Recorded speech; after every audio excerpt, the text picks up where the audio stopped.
बऱ्याच मुलांनी प्रश्न विचारलाय युट्यूबचे आमचे काही व्हिडिओज बघून की सर जसं तुम्ही इंग्लिश बद्दल सांगितलंय, तुम्ही काही इतरत्र विषयांबद्दल पण सांगितलं आहे, you have said something about English as well, mathematics also, एकंदरीतच सांगितलं, थोडंसं मराठी बाबतीत पण सांगा.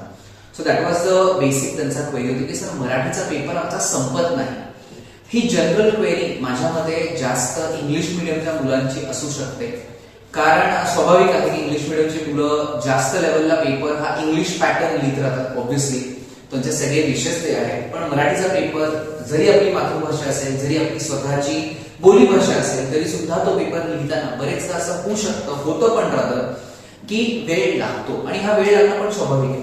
करायचं आहे 3 गोष्टी करा फक्त. नंबर 1, मराठीचा पेपर तुम्हाला एकदा हातात आला, बी क्लिअर की तुमच्या मराठीच्या पेपरमध्ये 45 ते 50 मार्काचं तुमचं व्याकरण, पॅसेज म्हणजे ज्याला आपण म्हणू शकतो कॉम्प्रिहेन्शन बेस्ड क्वेश्चन्स हे असणार आहेत.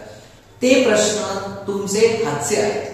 सो 40-45 मार्क्स तुमचे हातचे प्रश्न आहेत ना, you should be very quick and act with them. In case त्या प्रश्नांमध्ये 1-1 मार्काचा कुठले तरी 1-2 प्रश्न तुम्हाला जमत नाहीये, एनी रिझन, जे काही रिझन असेल ते नाही जमत आहे, फेअर इनफ, प्लीज तेवढा एक प्रश्न बाजूला ठेवा, पुढचे प्रश्न करायला घ्या. एका प्रश्नावरती अडून बसू नका. जितकं तुम्ही एक प्रश्नावरती अडाल तितकं तुमच्या पुढच्या गोष्टीमध्ये प्रॉब्लेम येणार आहे. अंडरस्टँड. नंबर 1. नंबर 2, काय करायचं आहे, once you get the paper in your hand, एकदा पेपर हातामध्ये आला की प्रश्न पत्रिका नीट बघा, check your question paper properly. जे तुमचे हातचे प्रश्न आहेत, you got to solve them quickly. मग यामध्ये निबंध लेखन असेल, पत्र लेखन असेल, जाहिरात लेखन असेल, ह्या तिन्ही प्रश्नांचे लास्ट पेज, शेवटच्या पानावरती आन्सर शीटच्या एक रफ वर्क करा की ह्या प्रश्नांमध्ये माझे स्वतःचे पॉइंट्स मी काय ऍड करणार आहे. जे तुम्हाला कळेल याचाच अर्थ काय, तुम्ही एक छोटी समरी तयार करताय त्याची, म्हणजे तुम्ही मेन प्रश्नांवरती आला की तुम्ही नवीन प्रिपरेशन नाही करणार, तुमच्यासमोर पॉइंट्स रेडी आहेत. You just have to get those points into your formal pattern of writing. हा दुसरा पार्ट करा.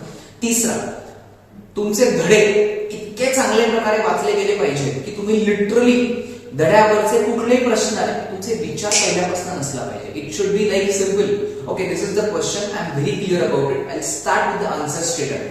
याने होणार आहे काय, तुमचा पेपर क्विक पॅटर्न मध्ये you be able to finish off your paper well. आणि परत सांगतो, जे I have told for English, जे मी तुम्हाला सायन्सला सांगितलंय, which I have told about for SSC as well, for CBSE, तेच मी आता पण रिपीट करतो. 1 मार्काचा प्रश्न 1 मार्कासारखाच ट्रीट करा. 2 मार्काचा प्रश्न 2 मार्का एवढाच ट्रीट करा. 5 मार्काचा प्रश्न 5 मार्काच्या लेवलनच ट्रीट करा.